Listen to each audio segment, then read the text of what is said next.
बिस्मिल्लाहिर्रहमानिर्रहीम। अस्सलाम वालेकुम नाज़रीन, आप यूट्यूब चैनल देख रहे हैं। मैं इमरान खान हूँ।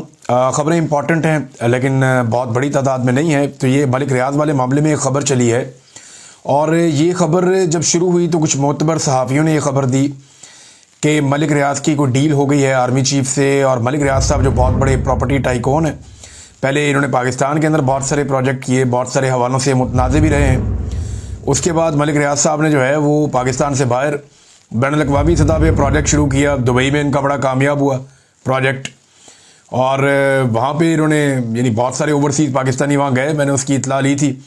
तो बड़े पैमाने पे वहाँ पे भी इन्होंने कारोबार किया। पाकिस्तान की हुकूमत इन पे बहुत दबाव डालती रही और मैं आपको बताता रहा हूँ कि मलिक रियाज के पास जो डाटा है वो हुकूमत के लिए बहुत काम का है। और मलिक रियाज साहब जो हैं वो अपने साथ साथ बहुत सारे इन्वेस्टर्स भी पाकिस्तान से बाहर लेकर चले गए।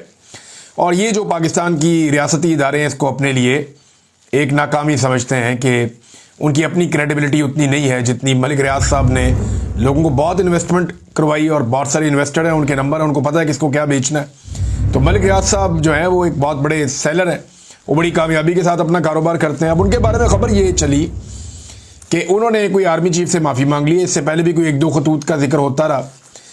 तो मलिक रियाज साहब ने जो ख़बर चली उसके मुताबिक उन्होंने कोई आर्मी चीफ से माफ़ी मांग ली है और कुछ चीज़ों पे वो आमादा हो गए हैं और कोई 3000 कनाल ज़मीन जो है वो उन्होंने पेशकश कर दी है शोहदा के लिए। और कोई 1000 अरब से ज़ायद का मालियाती फ्रॉड था जो मामला तय पाए हैं। इस किस्म की खबरें चली और बहुत सारे लोगों ने फिर बाद में दावा किया जी इसके अंदर आसिफ अली जरदारी इन्वॉल्व हैं, किसी ने दावा किया इसहाक डार इन्वॉल्व हैं, कुछ लोगों ने कहा क्योंकि आर्मी चीफ के बहुत करीब हैं वो मोहसिन नकवी, तो जनाब मोहसिन नकवी इन्वॉल्व हैं। और ये मामला और डील जो है ये बताई गई कि ये पाकिस्तान के army chief field marshal Asim Munir और मलिक रियाज के बीच में हुई है। मामला तय पा गए हैं। खबरें तो यहाँ तक भी दी गई कि जनाब ये पहुँच जाएंगे कराची में, कुछ अरसा इंतज़ार करेंगे, फिर ये इस्लामाबाद पहुँच जाएंगे, वहाँ पे अपने मामला तय करेंगे। तो एस्टेब्लिशमेंट के साथ मलिक रियाज के मामला तय हो गए। मलिक रियाज के एस्टेब्लिशमेंट से मामला बिगड़े कहाँ थे? देखिए मलिक रियाज साहब एक कारोबारी आदमी है ना, उन्होंने ओवरसीज़ पाकिस्तानियों से बहुत बड़ी इन्वेस्टमेंट करवानी थी अपने दीगर प्रोजेक्ट्स के अंदर भी, जैसे वो पाकिस्तान में करवाते रहे हैं। और ओवरसीज़ पाकिस्तानी ज़्यादातर इमरान खान के हमायती हैं। तो एक बड़ा बिजनेसमैन कभी नहीं चाहेगा कि वो लोगों की हमायत खो दे और उसका प्रोजेक्ट शुरू होने से पहले ही वो खराबी की तरफ चला जाए। तो इमरान खान के खिलाफ मलिक रियाज को मजबूर किया जाता था कि आप गवाही दें, आपको हम छोड़ देंगे, इमरान खान को हमने फिक्स करना है। तो ये जो है वो मलिक रियाज साहब ने इनकार कर दिया था। उस वक्त उन्होंने बड़े सख्त ट्वीट भी लिखे थे कि मैं ये नहीं करूँगा, मेरा बड़ा रिकॉर्ड है। वो बताते हैं कि वो मुहिब्बे वतन है लेकिन वो कंप्रोमाइज़ नहीं करना चाहते, वो झूठ नहीं बोलना चाहते, झूठी गवाही नहीं देना चाहते। इस किस्म की बहुत सारी बातें मलिक रियाज साहब ने निजी महफिलों में भी की, वो ट्वीट भी करते रहे, बड़ा उन्होंने अपना अज़म शो किया। लेकिन अब इस वक्त जो दावे किए गए उनकी हकीकत क्या है, कुछ चीज़ें मैं आपके सामने रखता हूँ। देखिए एस्टेब्लिशमेंट खुल के तो इस पर सामने नहीं आई, लेकिन एस्टेब्लिशमेंट ने इसके बारे में बहुत सारे लोगों को पैगामात भी दिए और जो एस्टेब्लिशमेंट के इंपॉर्टेंट लोग हैं उन्होंने बताया कि जनाब ऐसा नहीं हुआ। अब जो दावा एस्टेब्लिशमेंट की तरफ से आया है ना, वो पहले मैं आपको पढ़ के सुनाता हूँ, फिर इसके ऊपर एनालिसिस मैं आपको दूंगा कि एक्चुअली मुझे क्या लगता है। मलिक रियाज को पाकिस्तान की अदालतों में बहुत सारे कानूनी मुकदमात का सामना है। एक तो वो ये कहते हैं, दूसरा वो ये कहते हैं कि अदालती समन की तामील ना करने पर मलिक रियाज को इश्तिहारी मुजरिम करार दिया जा चुका है और उन्हें रेड वारंट का सामना है। नंबर 3 वो ये कहते हैं कि धोखाधड़ी फरेबी सरगर्मियों की वजह से मलिक रियाज रियासत और पाकिस्तान के अवाम के अरबों रुपए के मकरूज हैं। नंबर 4 वो ये कहते हैं कि मलिक रियाज के मुकदमात कानूनी हैं और उनका तदारुक भी अदालतों के पास है। नंबर 5 जो मिलिट्री एस्टेब्लिशमेंट के ज़राए वो ये कहते हैं कि शोहदा फलाही स्कीम एक मुकद्दस जिम्मेदारी है जिसे रियासत, हुकूमत और इदारे अपने वसाइल से पूरा करते हैं या पूरा किया जाता है। ये जनाब जो मौक़िफ़ है उधर एस्टेब्लिशमेंट की जानिब से वो ये है। और ये भी फिर मीडिया पे मुख्तलिफ लोगों ने बताया कि जनाब अब वो डिनाई कर रही है एस्टेब्लिशमेंट या उनके सोर्सेज, वो ये कह रहे हैं कि कोई डील नहीं हो रही। देखिए ये जो चीज़ें बताई गई हैं इसमें मलिक रियाज को पाकिस्तान की अदालतों में मुतअद्दिद कानूनी मुकदमात का सामना है। शहबाज शरीफ को भी था, जरदारी को भी था, नवाज शरीफ को भी था। किधर गए मुकदमात? दूसरा, अदालत में जनाब मलिक रियाज साहब इश्तिहारी हैं, मुजरिम हैं, नवाज शरीफ इश्तिहारी थे। जब वो एयरपोर्ट पे पहुंचते हैं तो अदालती अमला पहुंच जाता है एयरपोर्ट पे, जनाब आप यहां पे अंगूठा लगाएं, फारग हैं, आप जाएं, जाके जलसा करें, कबूतर उड़ाएं, तो मियाँ साहब चले जाते हैं। यानी इसी तरह के हालात तो नवाज शरीफ के थे। अब क्या वाकई मलिक रियाज साहब की कोई डील होने जा रही है? ये खबर मैं आपको दूंगा, मैं अपने सोर्सेज से मजीद इसको कंफर्म करूंगा, मुझे एक आधा दिन और लगेगा। लेकिन एक बात मैं आपको बताऊं, अगर एस्टेब्लिशमेंट मलिक रियाज के साथ कोई डील करती है तो ये नवाज शरीफ से की गई डील से तो बेहतरी होगी। यानी नवाज शरीफ के साथ जब एस्टेब्लिशमेंट ने डील की तो उसमें बेइज्जती के अलावा और कुछ नहीं मिला। यानी वो खाया पिया कुछ नहीं, गिलास तोड़ा 12 ने, कुछ भी नहीं मिला। पाकिस्तान की मईशत का भी बेड़ा गर्क कर दिया, अपनी इज्जत का भी बेड़ा गर्क कर दिया, लोगों के अंदर नफरत भी पैदा कर दी, और टके की हुकूमत नहीं बनी, और आज तक डिलीवर भी नहीं कर पा रहे। समझ नहीं आ रही अब करें क्या। जबकि मलिक रियाज के साथ कोई डील करते हैं तो कुछ ना कुछ लाभ भी जाएगा। मलिक रियाज जो है वो खरबोपति आदमी है, उसके पास इन्वेस्टमेंट है, इन्वेस्टर्स हैं, प्लान्स हैं, वो कुछ ना कुछ तो देगा ही ना। ऐसा तो नहीं है कि वो खाली हाथ रखेगा। दूसरा, मलिक रियाज अब उस तरह नहीं है कि आप जाएंगे और जाके यूं उठाकर ले आएंगे।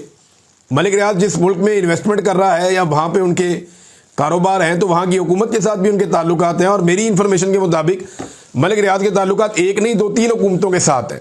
और अगर कोई डील हो रही है, फर्ज करें अगर कोई डील हो रही है, अव्वल तो ये डिनाई कर रही है एस्टेब्लिशमेंट कि डील नहीं हो रही, खबर निकल आएगी, पता चल जाएगा।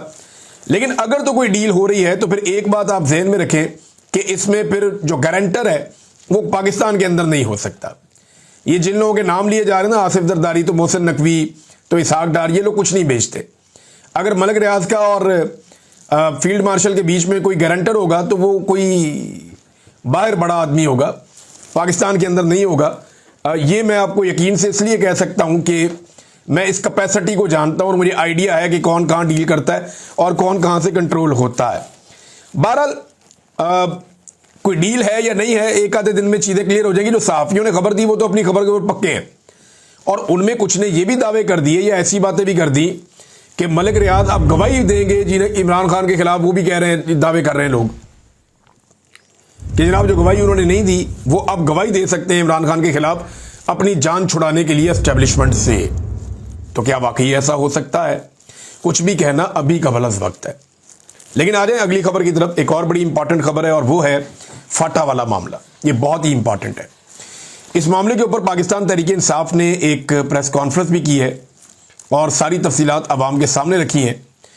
पीटीआई के रहनुमा ने कहा कि हम वफाकी हुकूमत से मुतालबा करते हैं कि फाटा के लिए अमीर मुकाम की कन्वीनियरशिप में जो कमेटी बनाई गई है उसको तहलील कर दिया जाए।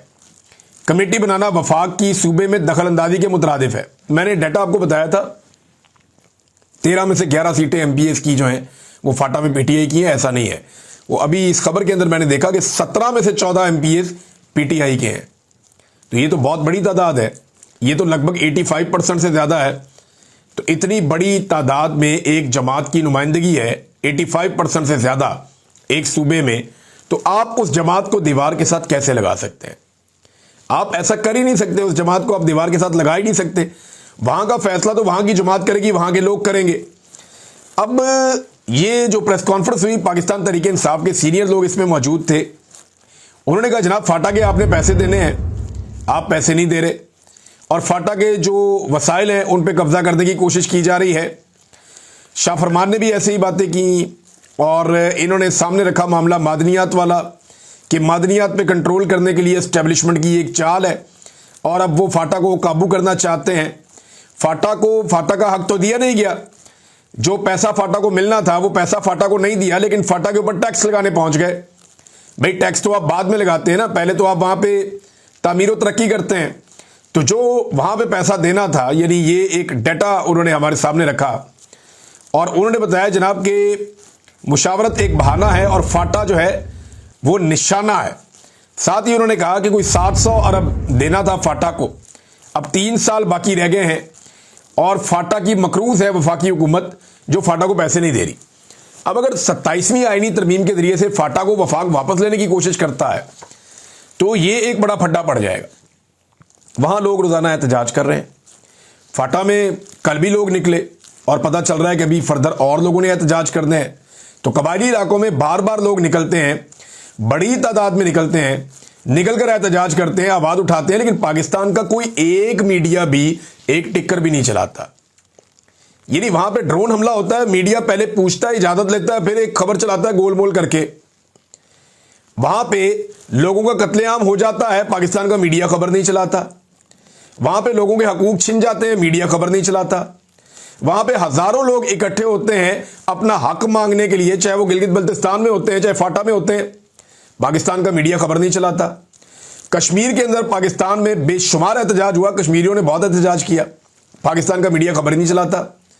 क्या पाकिस्तान जो है वो इस्लामाबाद और लाहौर का और चंद शहरों का नाम है या कराची का नाम है? बाकी कोई और शहर जो है वो पाकिस्तान का हिस्सा नहीं है, या कोई और इलाके पाकिस्तानी मीडिया के मुताबिक पाकिस्तान का हिस्सा नहीं है? ये पाकिस्तान की एस्टेब्लिशमेंट डिसाइड करती है कि किस खबर को उठाना है और किस खबर को दबाना है।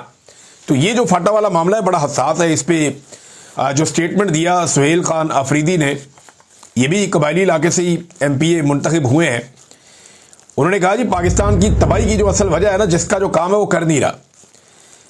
हिफाजत करने वाले जो हैं वो लेक्चर देते फिर रहे हैं, इंसाफ देने वाले जो हैं वो चिट्टों का इंतजार कर रहे हैं कि चिट आएगी लिख के तो उसके मुताबिक फैसला दूंगा मैं, और जो लेजिस्लेशन करने वाले या कानून साजी करने वाले अरकान असम्बली हैं वो बूट पॉलिश करते फिर रहे हैं, उनको इसके अलावा कोई काम नहीं है।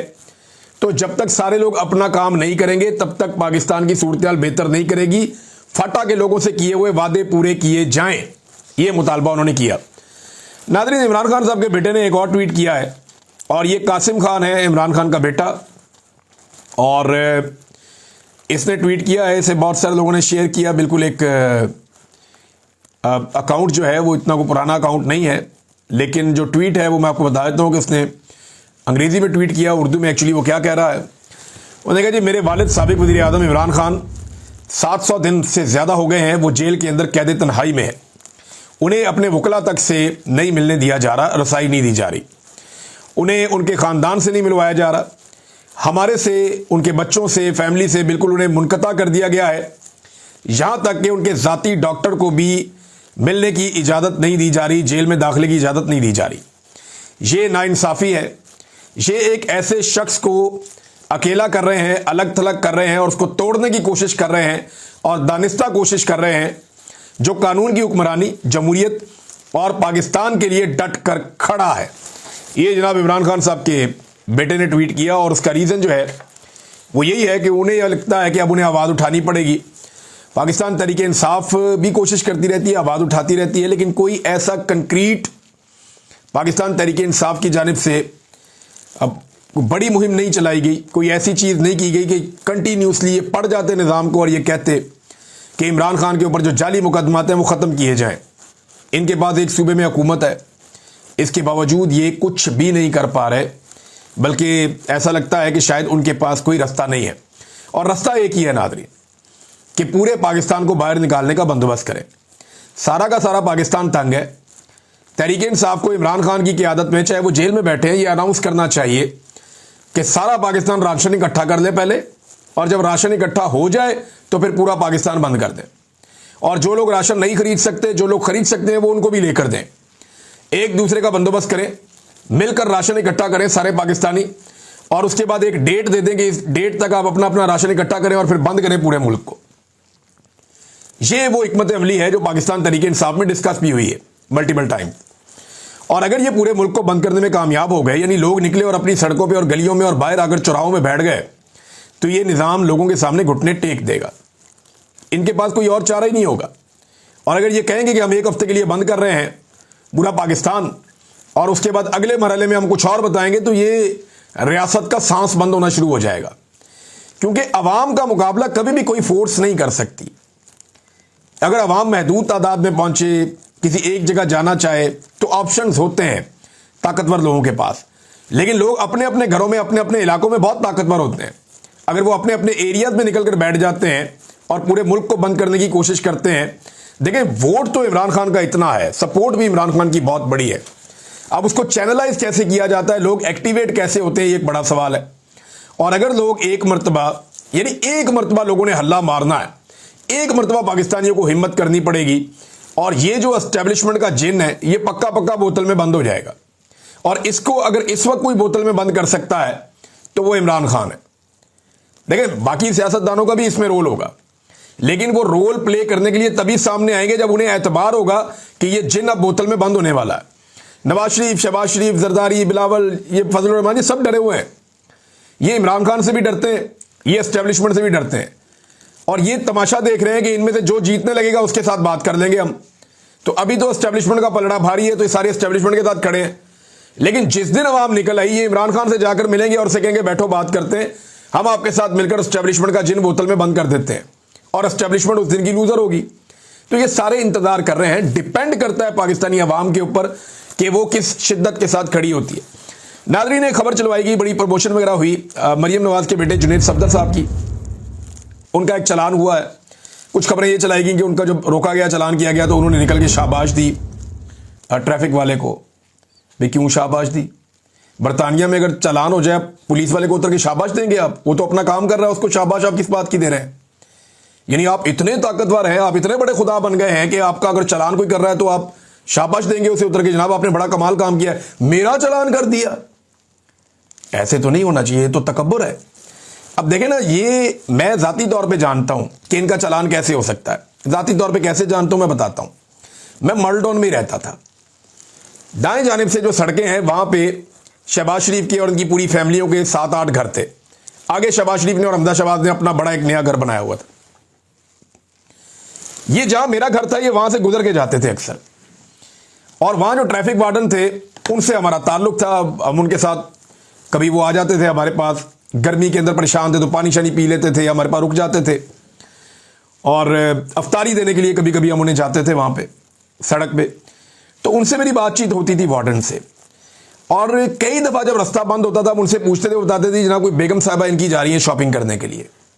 भाई इनके घरों की खवातीन शॉपिंग करने के लिए जाएं तो रास्ते बंद हो जाते थे, बच्चे कहीं पढ़ने के लिए या खेलने के लिए जाएं तो रास्ते बंद हो जाते थे, ये एयरपोर्ट के लिए निकलें तो रास्ते बंद हो जाते थे। इनको हमेशा रूट मिलता है, ऐसा नहीं है कि वजीर आला वाला या वजीर आजम वाला रूट मिलता है, लेकिन इनको रूट मिलता है कि इनकी अनाउंसमेंट होती है कि ये आ रहे हैं, लिहाजा दोनों तरफ की ट्रैफिक को थोड़ा सा मैनेज करके इनको फटाफट निकाल दें, इनको तकलीफ ना हो, तो इनका चालान होगा। वो सवाल ही पैदा नहीं होता। मैं मानता ही नहीं इस बात को, इसलिए कि मैंने अपनी आंखों के सामने देखा है सारा कुछ होते हुए। भाई अगर इतना ही इंसाफ और कानून का बुखार चढ़ा हुआ है इन्हें, तो मैं एक खबर बता देता हूं ना। ये जाली खबर चला दी कि जनाब मरियम नवाज के बेटे का चालान हो गया। कमाल इंसाफ और कानून चल रहा है जनाब पाकिस्तान में।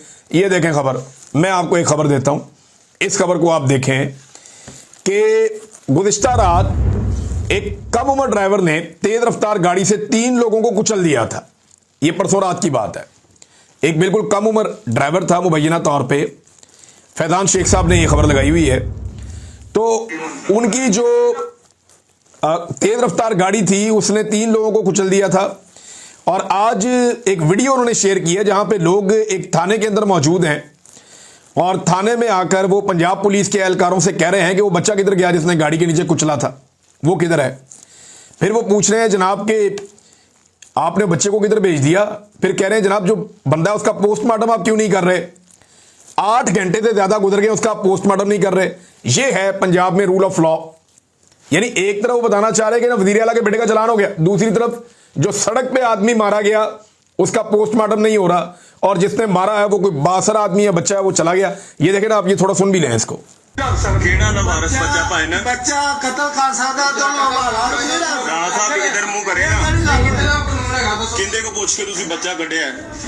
ये वो पूछ रहा है पंजाबी में कि किससे पूछकर आपने वो बच्चा निकाला है। जिन्हें राती बंदा मारिया है, जिसने रात को बंदा मारा है। पूरी मीडिया तो चलता पे, इधर वेख सारे मीडिया पे चल रहा है, सोशल मीडिया वगैरह पे। की गल करो ना सारे, किंदे कहते बंदा कढ़िया जी। सर मेरी तरफ देखकर बात करें, आपने किसके कहने पर वो बंदा निकाला है? क्यों करा सर? ये कैमरा आप बंद कर दे, पुलिस वाला ये कह रहा है। उसने कहा जी मैं क्यों कैमरा बंद करूं? सुबह दे बंदे जलील हो रहे, पोस्टमार्टम नहीं हो रहा सर। सुबह से बंदे यहाँ पे जलील हो रहे हैं और पोस्टमार्टम नहीं हो रहा जो लाश है। पोस्टमार्टम क्यों नहीं हो रहा? पोस्टमार्टम नहीं होया। पुलिस वाला कह रहा है कि जाओ यार चले जाओ इधर से। वो कह रहे हैं जी पोस्टमार्टम नहीं हुआ, क्यों नहीं कर रहे आप? टाइम देखो की हो रहा है, टाइम देखें क्या हो रहा है, पोस्टमार्टम नहीं कर रहे। एडे रिलैक्स जा रहे हो तुसी।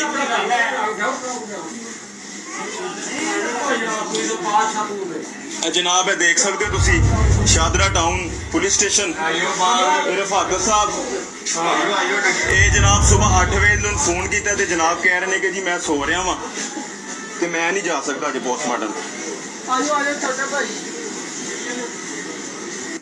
कह रहे हैं जी सुबह से इनसे राब्ते में, अब दोपहर का वक्त है, ये उधर वहाँ मौजूद थे और इनका पोस्टमार्टम नहीं हो रहा था। रूल ऑफ लॉ होता है तो फिर हर जगह पे होता है।